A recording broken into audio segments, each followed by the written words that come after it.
taking the land fit into God breaking into human history in order to establish His kingdom. In Deuteronomy, 11 times, the land of Canaan is called a good land. And I am a little bit behind, so I won't go through all the references. I did this the other day, but that's okay. It is a good land. Point. Describe. It's good, it's good, it's good, it's good, it's good, it's very good. There is a story in the Old Testament that gets replayed over and over and over again. The story goes like this. God is taking His people to a good land where they can find creation kind of Sabbath rest. Where they can be His people, He will be their God, and they will find security and rest, and prosperity, and safety, and intimacy, and fellowship. That's the story, and it gets repeated over and over again. In Genesis 1, humanity is given this good creation. And it's actually not very good until humanity is placed on the earth to rule and reign for God. God took His people to a good place. Genesis chapter 2. Adam and Eve are put in a garden where they find prosperity and intimacy and fellowship and all that stuff. Genesis chapter 9. Let's go to Genesis chapter 9.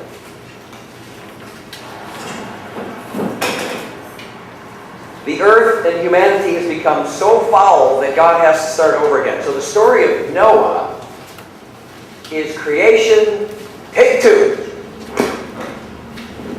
Noah acts and it functions just like Adam. And it's the same storyline. But notice what happens when they come out of the ark. Starting in chapter 8. Chapter 8, verse 1. God remembered Noah and all the beasts and all the cattle that were with him in the ark. And God made a wind to blow over the earth. Noah is in the ark until what appears? Dry land. Okay, this is creation all over again.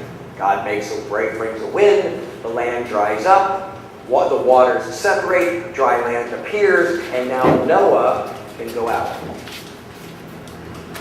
How does Noah know it's time to go out? Dove comes back. What does the dove have in its mouth? Vegetation. How did God know it was time to make humanity? When was creation ready? Was creation on the sixth day? It was ready when vegetation had sprouted and the earth was now fit. It was now habitable. And so God creates humanity. Genesis chapter 9, verse 1. God blessed Noah and his sons and said, what? Be fruitful and multiply. Okay. It's the same story all over again. Adam failed. Noah is now the new Adam. The whole ark story is creation, take two, and God's going to start over again. Okay, so with Noah, creation, take two. In Genesis chapter 12, God takes Abraham from Ur of the Chaldeans and brings him to Canaan. At the Exodus, Israel is redeemed. They are brought from slavery in Egypt to Canaan. Why is the Abraham story told in Genesis? Because you know what? Ancestors, or descendants of Abraham, we need to learn what Abraham went through because his story is our story. God took Abraham from Ur of the Chaldeans and brought him into Canaan. God took us, his descendants, from Egypt and brought us to that same land. So what is Canaan supposed to be for Israel? Well, if it's the story being repeated over and over again, what humanity could have had in Genesis 1, what Adam and Eve could have had in Genesis 2, Israel is supposed to have in Canaan. And if you think about the promise in Deuteronomy, all the blessings and the curses, if you obey a long list of curses, and what do the curses include? Well, you'll be blessed in what you grow. You'll be blessed in the fruit of your body. Just every area of life will be what? Blessed. And you get to stay in this land as my special people, dependent on what? Obedience. If you disobey, same thing's going to happen to you that happened to Adam and Eve. This is why we also say in the Old Testament, at this point, nobody's working, nobody's keeping the law in order to achieve some sort of eternal salvation. God already saved them at the Exodus. This deal had to do with whether or not you were going to be my people, I was going to be your God, and you get to enjoy Eden. That's what this deal is about. So God brings them into the land. They have a tabernacle, which is kind of like a mini Eden in the midst of Eden, because the intention is you would find this Sabbath kind of rest as my people in the midst of chaos. That's what you can have. And that's the tragedy of the book of Judges. Because it only takes one generation and they say, you know what, basically we don't really want Eden. They can't get out of there fast enough. Canaan could have been what Eden was then. So this story is repeated, but it's not over. They're eventually going to go into exile. And you get the prophets who talk about the return from exile. And you think about Isaiah 60 through 66. When they come out of exile, where are they headed in Isaiah 60 through 66? Zion. So when they come back from exile, it's not just we're coming from Babylon back to Canaan. That was the first Exodus. This ultimate return that the prophets are talking about, we're not going back to Canaan, we're going to Zion.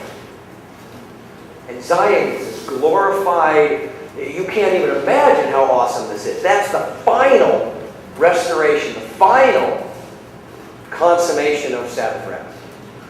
That's where we're headed, according to Isaiah.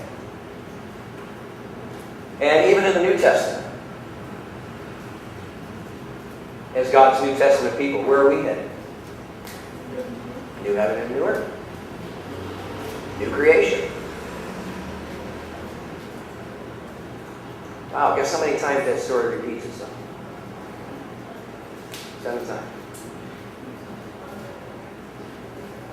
So why is it important for Israel to be in this land at this time? Because it's through Israel in this land that God wants to break into human history and establish His kingdom. It's where He's going to establish a monarchy. It's where He's going to rule as king. And it's where His people can have life in a good land. And the deal is, as long as you do that, you can have it. You disobey, I'm going to have to throw you out just like I threw Adam and Eve out. So you get to the book of Judges. The book of Judges actually does argue for a king. That's the problem in Judges. Key verse, 21-25. The problem is there was no king in Israel in those days and everybody did what was right in their own eyes. So the book of Judges is in fact arguing for a king like David who can fulfill the Davidic, or the laws about a king and lead the people in covenant faithfulness. That was the job of the king. Lead the people in covenant faithfulness. That's followed by Ruth. How does Ruth end? Yeah, genealogy of David. So you tell the story about Ruth and Boaz, the ultimate examples of covenant faithfulness, and as a result of them being covenantally faithful, they get to be the ancestors of the king. So Ruth is the ultimate example of a Proverbs 31 woman. In fact, when Boaz calls her, you are a worthy woman or a woman of good reputation, that's actually the exact same Hebrew expression that's used in Deuteronomy and Proverbs 31 to talk about the good wife. Now, here's a really ironic thing. The ultimate example in the Hebrew Scriptures of a godly, covenantally faithful woman is a Moabite. She's a Gentile. And you go, well, that really shouldn't surprise me. So what's coming? The kingdom is coming. All right, then you get to David. Okay, so the summary up to this point, all of this, it's about inheritance. All of God's, every time God tells this story, what he wants to give his people is a good inheritance. That's the point of all this. And the inheritance is a good land where they will live with him, and it will be everything that the garden could have been. All right, David, 2 Samuel chapter 7. God makes a promise to David.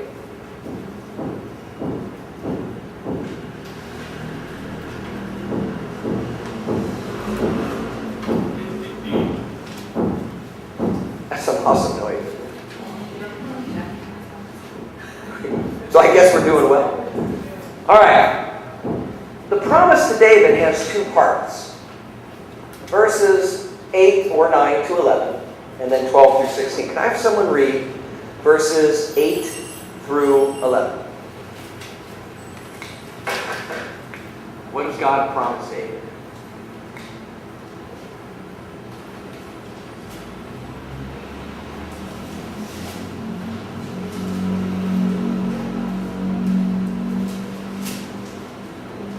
Samuel now therefore thus you shall say to my servant David, thus says the Lord of hosts, I took you from the pasture and followed the sheep, and you should be prince over my people Israel, and I will be with you wherever you went, and have cut off all your enemies from before you, and I will make for you a great name, like a name with a great rose of the earth, and I will appoint a place for my people Israel, and will plant them so that they may dwell in their own place, and be disturbed no more, and violent things will afflict them no more as for me. From the time that I appointed judges over my people Israel, I will give you rest from all your enemies. Moreover, the Lord declares to you that the Lord will make you a house. Okay, thank you. Notice what characterizes this promise. I'm going to give you a great name. I'm going to give Israel a place where they will dwell securely and find rest from all their enemies. Does that sound like a promise God has already made to somebody at some point in their history?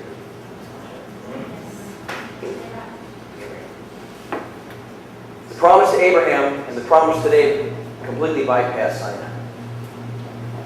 It has nothing to do with whether or not Israel is going to be obedient or whether or not they can keep this law. That's Paul's point in Galatians. The promise to Abraham and the promise to David, by nature, are the exact same promise.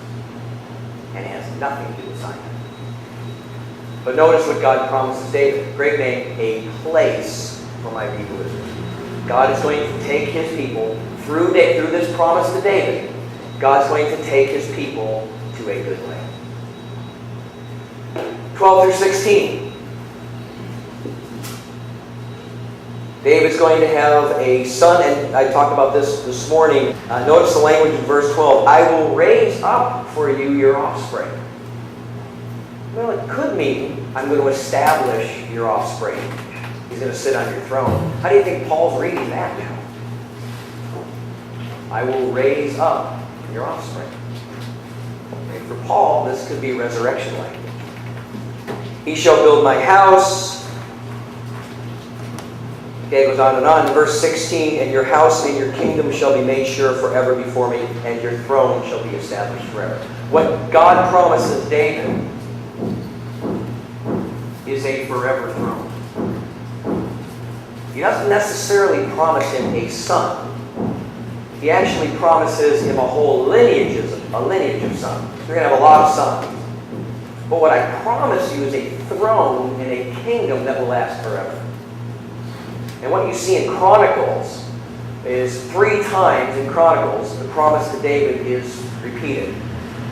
And we see from David's, what David says in Chronicles is that clearly Solomon is the beginning of the fulfillment of this promise. Solomon is the first one to sit on David's forever throne.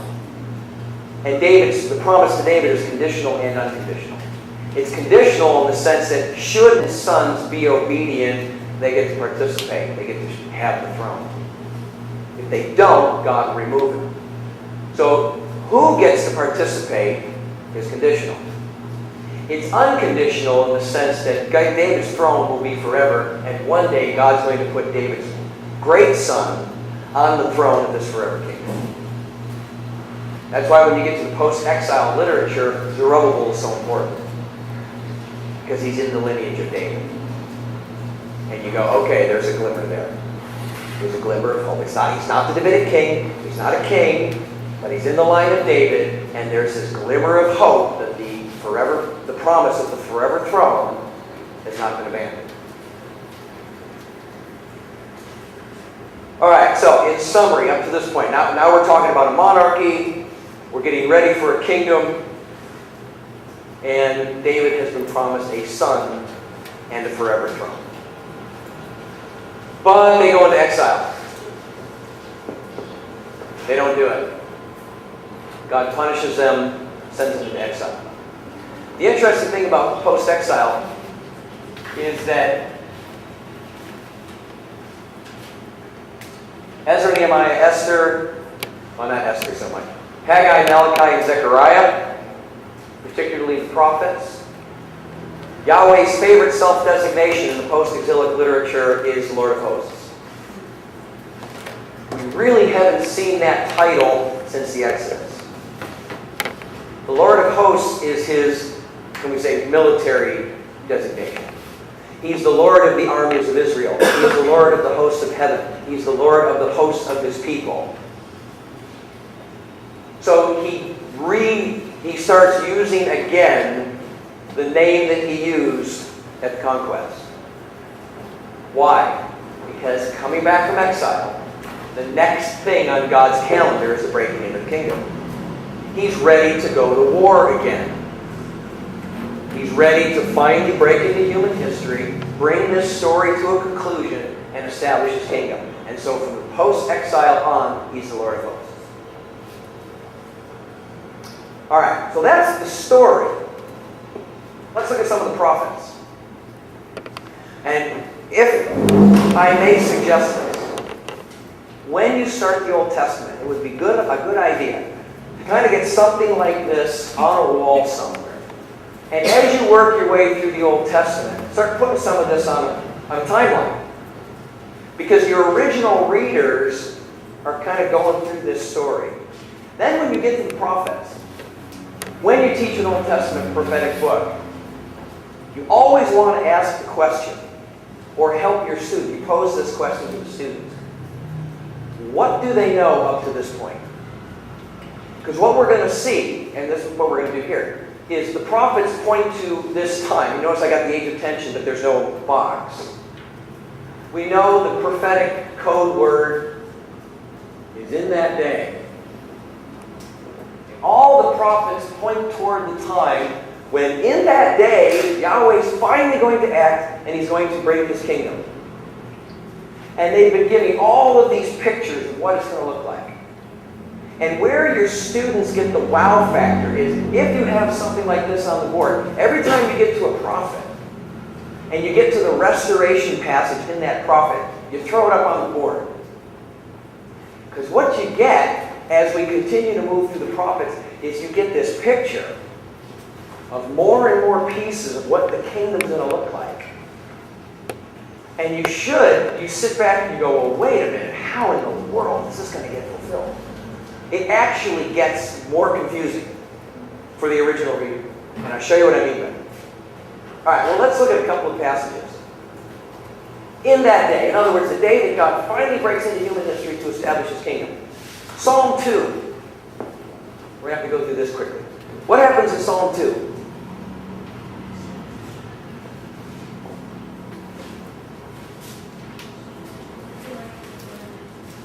Nice and loud. What happens in Psalm 2?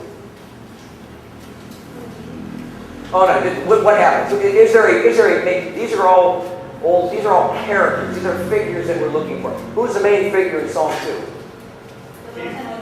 The king, who is called God's anointed and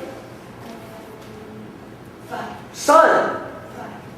So the Son of God is an Old Testament way about talking about the future Messianic king. Well, here's the New Testament. Wow, the Son of God is not just another way of saying Messiah. He's really God the Son.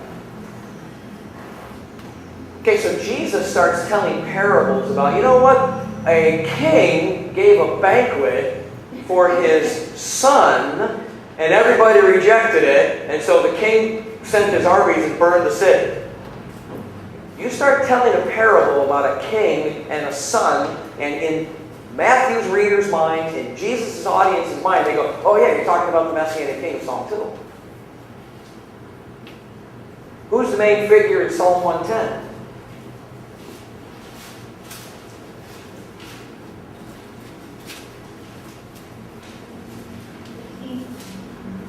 Who is? Okay, what do we do with this one? Wait a minute. You've got this Melchizedek priest who's being enthroned as a king. Now, where in this story do kings get to be priests and vice versa? It's interesting that in the post-exilic, the intertestamental literature, Jewish literature, there's a lot of commentaries on a lot of passages in the Old Testament. There's not a lot of writing or commentary on Psalm 110. Because they just don't know what to do with it, quite honestly. Because one, Melchizedek is not from the line of Aaron. And why in the world is he being enthroned? They just don't know what to do with it yet. Okay, Isaiah 53. Who's the main character in Isaiah 53? Suffering servant. Okay? In the history of interpretation, is he an individual? Is he an individual who's suffering vicariously for the nation? Is he symbolic of the nation itself, who has to be punished for their sin? I'm not sure. What about Daniel 7? Who's the main figure in Daniel 7? Son of Man. Holy cow. The only time he shows up in the Old Testament, he shows up a lot in intertestamental literature. But in terms of the Old Testament, who is he? Well, in Daniel chapter 7, the scene over the thrones are set up. The Ancient of Days throne is set up. It's on fire, and the beasts are judged. And, the Son of Man is presented before the Ancient of Days, and he's given this kingdom that rules the world forever and ever. Well, that happens in order for God to establish his kingdom. What's the relationship between the Son of Man and the suffering servant? I don't know. They can't be the same guy. There's no way Isaiah's suffering servant is Daniel's Son of Man. It can't be. One is the most humble, humiliated individual in the entire Old Testament. The other one is one of the most exalted. He might even be divine, we're not sure. But you've got this king priest who's going to rule and reign. You've got the Son of God, Messianic king. In Zechariah 3 and Zechariah 6, you've got Joshua, who is symbolic of the branch, which you also find in Isaiah 11. Joshua is who in Zechariah? What role does he have? High priest. And what's the point? He appears, and what do? They put a crown on him. So Joshua is representative of this future high priest king. So high priest king, king priest, suffering servant, Son of Man, Son of God, and you go, I don't know how this all fits together. These are all the pieces that are starting to be put in place. But all of these figures are going to appear in that day when Yahweh breaks into human history to establish his kingdom. They're all part of establishing his kingdom. But as the original readers, every time you put a new one up, okay, Isaiah, fine, we've done the book of Isaiah, great. Then you do, I'm assuming you do Daniel first. Okay, you do Daniel first, then you do Zechariah, and now you stand back as the original reader and you go, don't jump right to, oh, this is Jesus. Because they don't know it's Jesus. And there's really no way in their understanding that one person could be all of these. What about Ezekiel 11 and Ezekiel 36? Go to Ezekiel 36.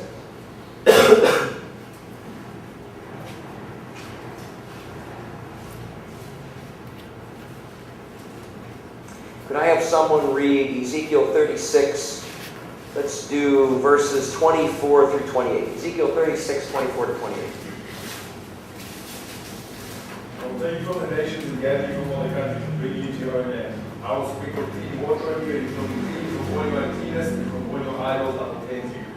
I'll give you a new heart and a new spirit I'll put within you, and I'll remove the heart of stone from your flesh and give you a heart of flesh.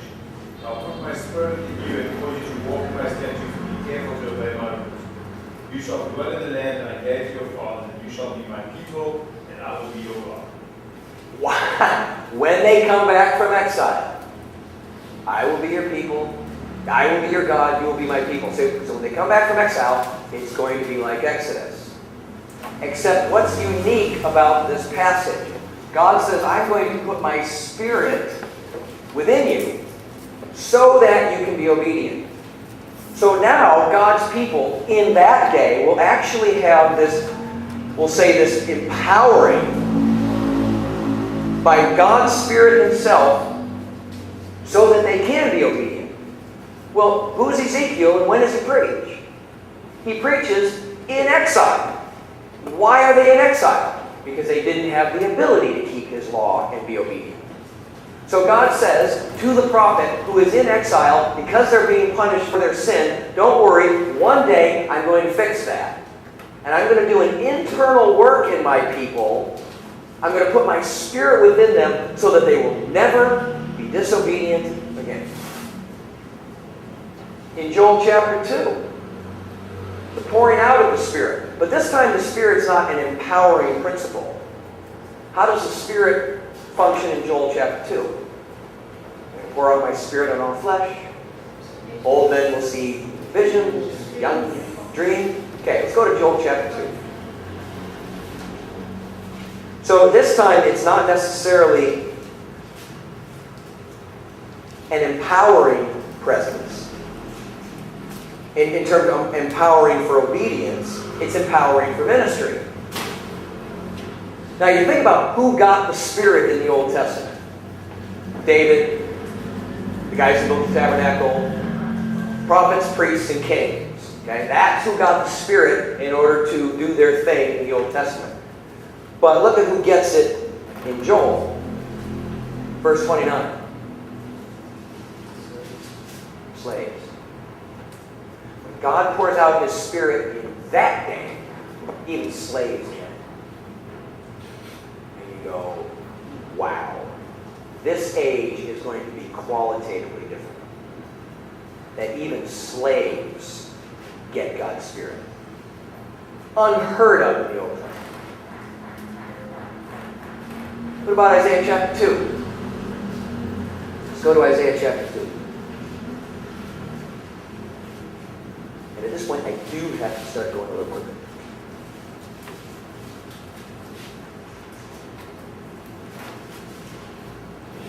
Isaiah chapter 2, verses 1 to 4.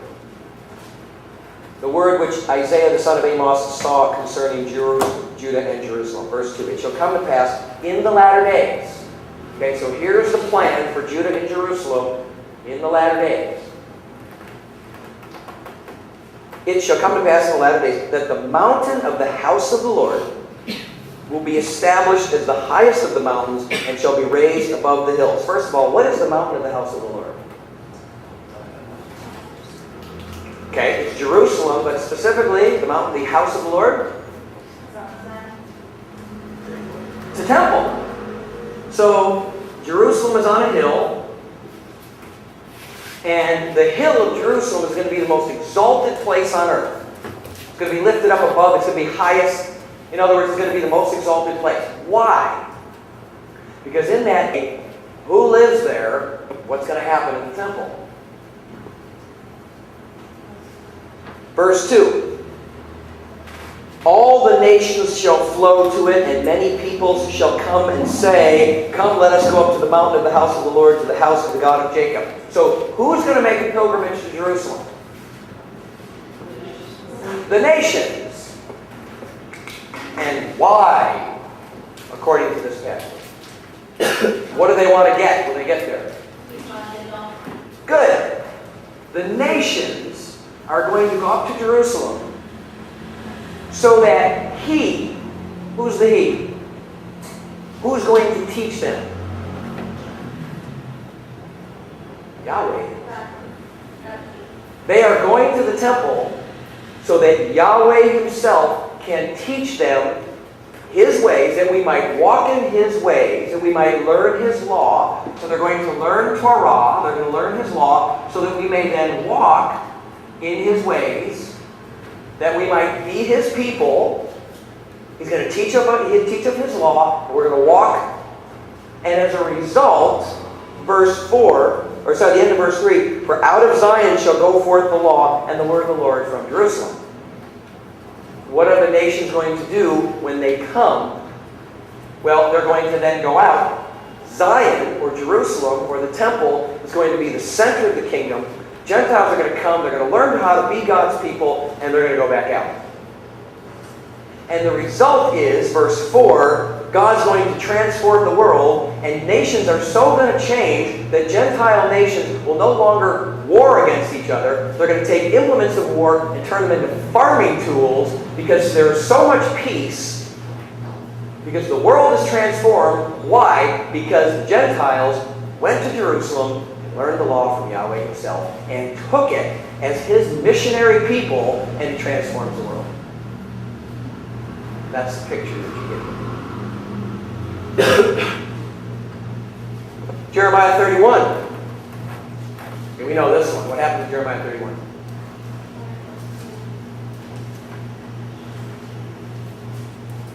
Jeremiah 31:31. New covenant. This age is so different, it's going to take a new covenant. Not like the one that I made over here. But it's going to include Ezekiel's new heart. And when I'm going to change their heart, and they will be my people, and I will be their God. So this, the new covenant, is part of the new Exodus. And so if you understand Exodus, you're going to understand in that day. What about Isaiah 40, Isaiah 52, and Malachi 3? Let's go to Isaiah 40, since we're already in Isaiah. Isaiah 40 through 66, Isaiah's book of comfort. This is what life is going to look like after exile, when God breaks into human history and establishes His kingdom. Verse 3, a voice cries, in the wilderness, prepare the way of the Lord, make straight in the desert a highway for our God. Who's on the highway? Where is He going? Who's traveling on this highway? God is. Now later on in the book, there's a highway in which the people travel back to God. This highway, though, Yahweh's traveling on it. Where's He going? Verse 9. Get up onto a high mountain, O Zion, herald or preacher of good things, preacher of the gospel. Lift up your voice with strength, O Jerusalem, preacher of the gospel, herald of good things. Lift it up, fear not. Say to the cities of Judah, behold your God. So where's He going? He's going to Jerusalem. Yahweh is going to return to Jerusalem. Why does He have to return to Jerusalem? Because in Ezekiel 8 through 10, part of the judgment on the nation is, remember what happens in Ezekiel 8 through 10? God leaves the temple and nobody noticed. Where did God go when He left the temple in Ezekiel? He went to be with the Babylonian exiles. He hasn't returned yet. That's why when Ezra and Nehemiah, when they build the temple, the glory doesn't fill it because He hasn't come back. But the great national hope is in that day, He's going to come back. He's going to live in the temple. It's going to be the center of the universe, and Gentiles are going to come, learn from Him, and go out and change the world. So Isaiah 40, Isaiah 52, Malachi 3. Malachi 3, chapter 1. Behold, my messenger who prepares my way before me. The messenger of the covenant in whom you delight will return to His temple to purify the priesthood. So Yahweh returns.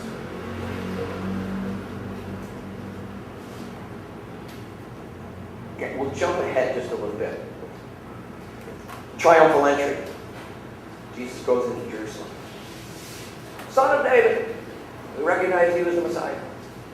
He enters Jerusalem. Where's the first place He goes? Why? He is acting out Yahweh's return. That is the great national hope, is that Yahweh would return to Jerusalem, live in the temple, and inaugurate this worldwide kingdom group. So Jesus goes into Jerusalem. The first place he goes is the temple. Except instead of saying, what a great place, we should set up shop here, let's start a kingdom.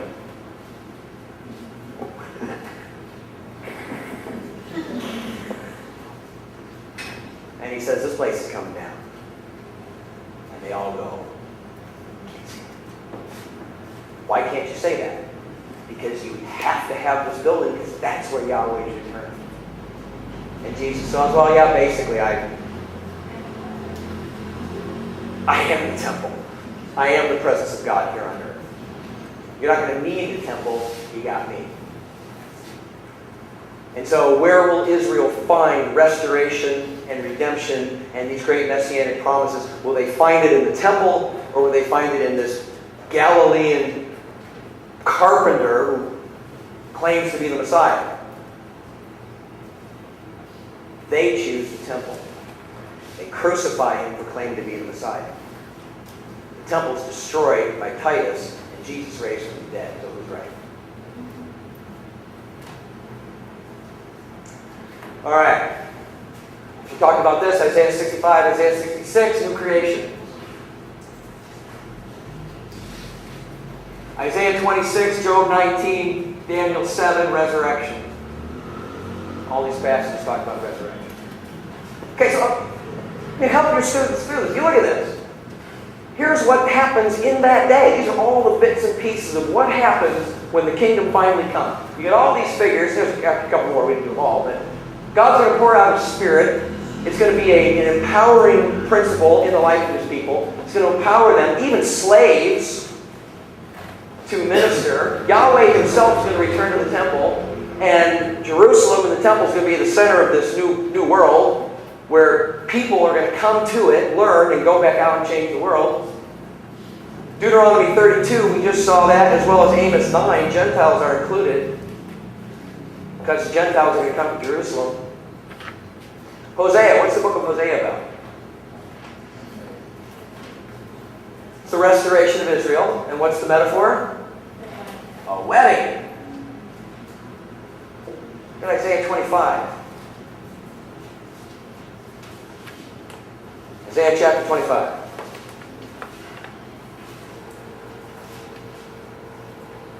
Verse 6. On this mountain, the Lord of hosts will make for all peoples a feast of fat things, a feast of wine on the lees, a feast of things full of marrow, of wine well refined. He will destroy on this mountain the covering that is cast over all the peoples, a veil that is spread over all the nations. He will swallow up death forever, and God will wipe away tears from all their faces, and the reproach of His people He will take away from the earth, for the Lord has spoken. Okay, big banquet in which they serve wine. So what's John telling us in chapter 2 when Jesus goes to a wedding and changes water into wine?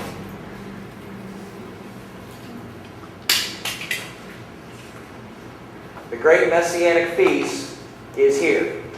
The metaphor for God restoring His estranged people is a wedding. So Jesus goes to a wedding and makes the wine of the kingdom. All right.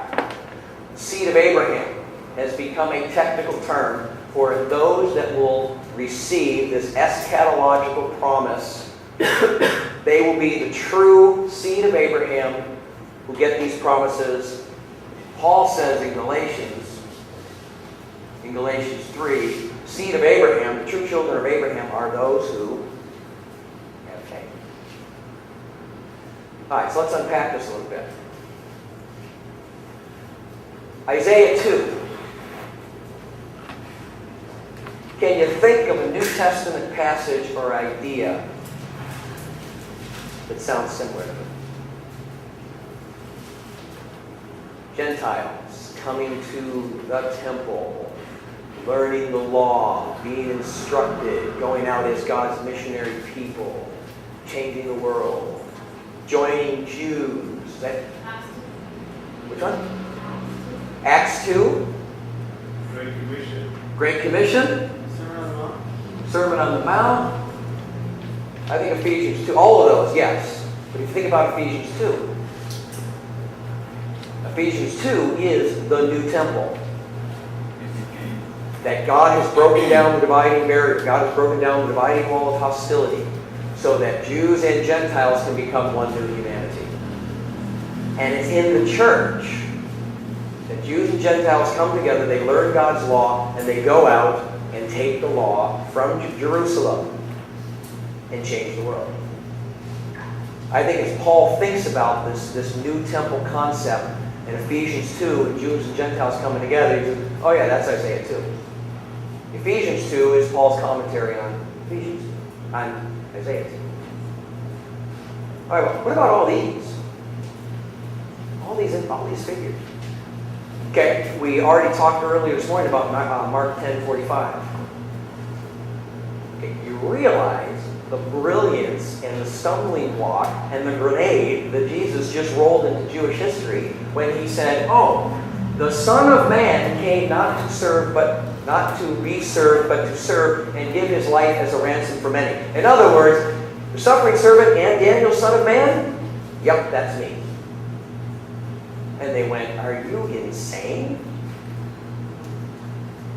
These two can't possibly be the same individual. What's Jesus' favorite self-designation? Son of Man. Why? Because it's so ambiguous and so confusing that he can fill it with whatever content he wants. He intentionally picks a messianic title and interpretive history. We're not even sure that the Son of Man in Daniel is the title for the Messiah.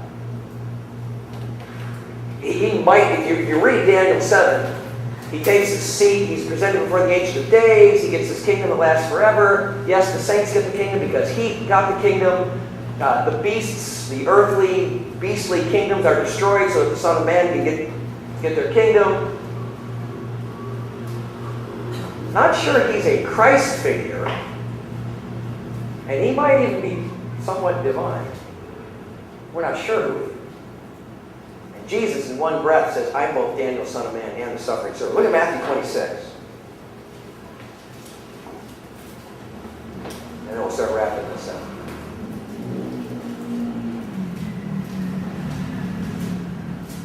This is at his trial. The chief priests and the council are trying to find testimony against him. They bring some false witnesses and they repeat what Jesus said in the temple, and that doesn't convict him. Verse 63. But Jesus was silent, and the high priest said to him, I adjure you by the living God, tell us if you are the Christ, the Son of God. And I notice they're using Christ with Son of God. Are you this messianic king that we're expecting? And what's Jesus' first response? Yeah, you said so. In other words, yeah, I am, but you have no idea what that means. Are you the Christ, the Son of God? Yeah, I'm the king of Psalm 2. But here's where I really am. Yes, you have said so, but I tell you, hereafter you will see the Son of Man seated at the right hand of power, coming in the clouds of heaven. I'm actually Daniel's son of man. And they go, that's too much. It's one thing for you to claim to be the Messiah. You start claiming to be Daniel's son of man, now we got a real problem.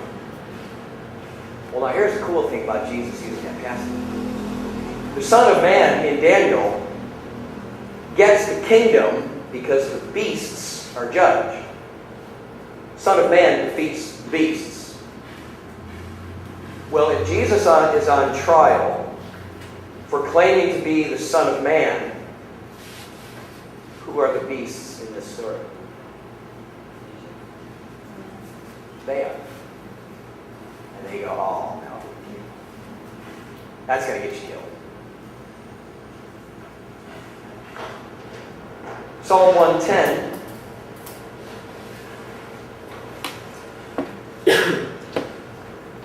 In Matthew chapter 22.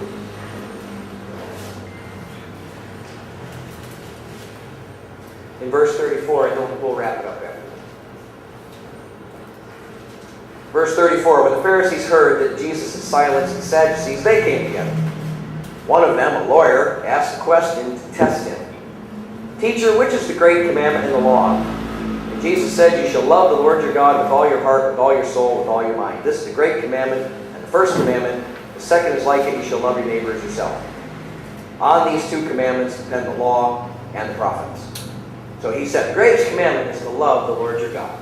Now, they've been asking him questions up to this point, so he says, all right, you know what? Verse 41, very next paragraph. Let me ask you some questions now. We've been talking about this Lord that you're supposed to love with your whole heart, mind, soul, and strength. Let's talk about him. Verse 42, who do you think the Christ is? And they say, well, he's the son of David. And Jesus replies, well, if that were the case, then how come David calls him Lord, and what does he do? He cites Psalm 110. So what's he doing? They're pressing him with questions. What's the greatest commandment? Well, to love the Lord your God with all your heart, soul, mind, and strength. While we're on the subject of that Lord to whom you owe all allegiance and obedience and love, who do you think the Messiah is? Well, it's the son of David. Well, how come David calls him Lord? In other words, the Lord that we've just been talking about, the right answer to the question is you shall love the Lord with all your heart, soul, mind, and strength. Well, actually, he's the same one that was talked about in Psalm 110, and oh, by the way, that's me too.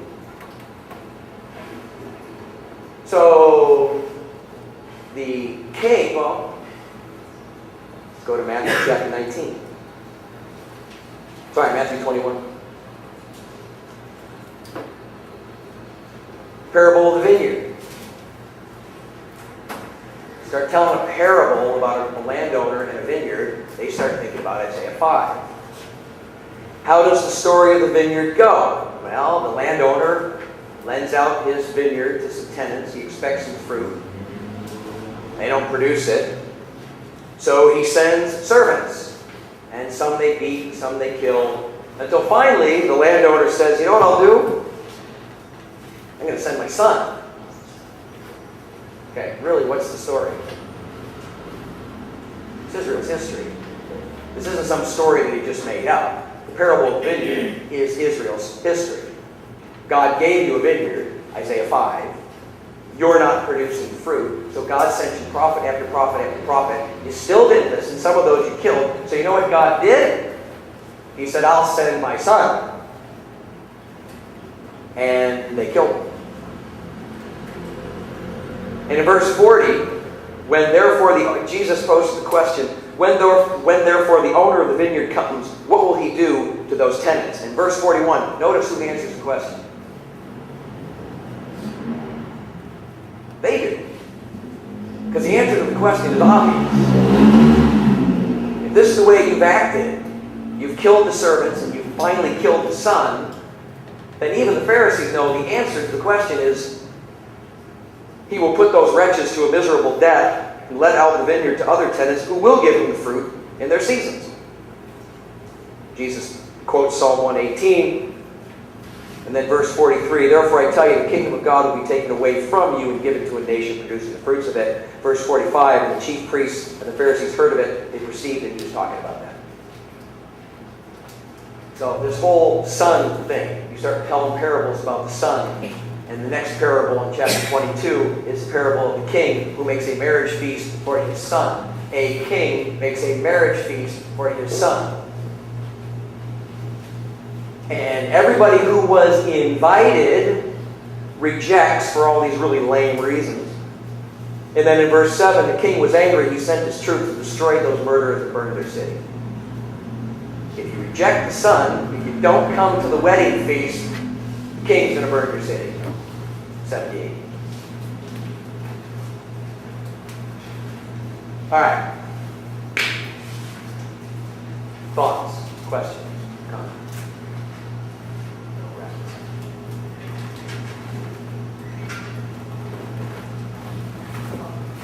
How do you share all this or talk about all this when the audience or the people that you're talking to put all of those like way further than what like end times and put it all back there? If they do that? Yeah. Well, that's what when you're teaching through these books. That's why I would suggest have a map, have a timeline.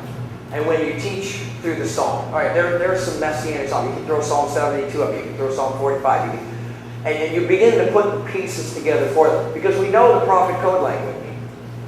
The difference between the New Testament and the Old Testament is the apostles know that there is a now and a not yet. Here's the big wow for your students and for the original readers. They think it all comes at once. And that was the big wow in the New Testament. That resurrection happens when the kingdom comes and all of these individuals appear, and it's all a part of establishing the kingdom. There's going to be a new covenant and a wedding and wine and Gentiles and new creation. Everything's going to be different because they all get it at once. But as you're going through the New Testament or the Old Testament, you start plotting these things so that your students go, well, wait a minute. Okay, if you skip ahead, we know it's Jesus and we know how it's Jesus. But imagine what the original readers, as they're starting to get all of these pieces, help your students to feel that tension of, I don't know how this is going to play out. We don't know the answer to that. Because really, you get to the first century, if you were a Jewish person and this was your understanding of your story, and you heard some of these things, this was the great national expectation, and Jesus comes along and he makes predictions that the temple's going to be destroyed, and instead of raising up armies and fighting Rome, he's walking around kissing babies. And what do you do with it? Well, of course you reject it. So either Israel is going to find redemption and salvation in the temple. That's why the temple is such an important character, really, in the New Testament. That's why the climax of Matthew and Mark, when Jesus has this final confrontation against the temple, and he makes the prediction that this temple is going to be destroyed. Why they get their shorts in such a knot? Because you don't say that. This is going to be the very center of this worldwide kingdom. Yahweh himself is going to rule and reign there. And you go, Jesus, well, actually, no, it's coming down. And I am the presence of God among these people. That I'm where you will find redemption and salvation. And everything that you've ever been hoping for. All of these figures, yep, I'm on every one of them. And they go, that's the dumbest thing we've ever heard. And so nobody believes them. So they kill him. One of these days when I teach Matthew, the way I want to do it is like Survivor. You know the show Survivor? Where people keep getting voted off the island? Because in Matthew, you got the Pharisees, the Sadducees, the Zealots, the Essenes, the people, Jesus, the temple is even a character. And as Matthew goes through the book, the question is, where will Israel find salvation and redemption and the fulfillment of all of these promises? And one by one, Jesus confronts every one of these things. The Torah, the land, all of the symbols of national identity. And they all get voted off the island. Until at the end, you've got two characters remaining. You've got the temple and you've got Jesus. Where will Israel find restoration and redemption? Jesus makes the claim that you'll find it in me. They kill him for it, and it looks like at the end of the book, the survivor is Jerusalem and the temple system. Except walking up on the shore now, coming up out of the water, is the one we crucified for making these claims. And it turns out the real survivor is Jesus. And then Jesus, at the end of the gospel, meets his disciples on a mountain and says, I'm commissioning you to go get my people. Okay, you think about the Old Testament. Moses went up on a mountain. God told him, go get my people out of Egypt.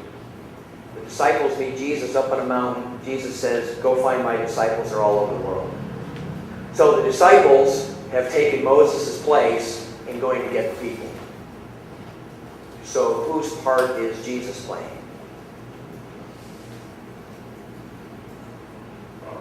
Yahweh's. So, I don't know what I said. is see that this is really some wow stuff. The original readers, or the original audience, or the original hearers of some of these prophets, you start putting these pieces together and you go, okay, I kind of have an idea of what it's going to look like in that day. And then, when you do your interpretation or your fulfillment, you can start putting in the New Testament understanding and you go, oh my gosh, this really is. This blows every box, every grid, every paradigm.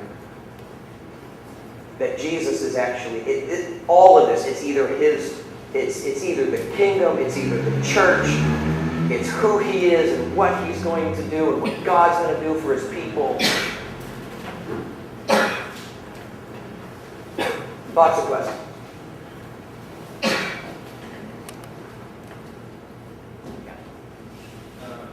We teach kind of introductory, but outside of that, this is. So we teach people that are old and liberals. Sometimes they don't know a lot.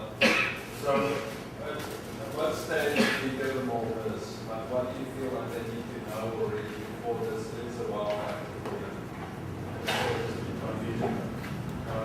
Yeah. I think if we just teach, once you get to the Old Testament, you start teaching the Old Testament for what it says. And talk about, well, what is Isaiah 2 about? Because there's a difference between meaning and fulfillment. What does Isaiah 2 mean? Well, there's going to be this time when the temple is going to be central, and the Gentiles are going to come, and they're going to learn. And that's what it means. How is it going to be fulfilled? Well, it's going to be fulfilled in the church. So you actually talk about what this means first. There's going to be a figure called the Son of Man, and here's what he's going to do. That's what it means. And Israel is going to gets a kingdom because he gets a kingdom. The fulfillment, though, oh my gosh, is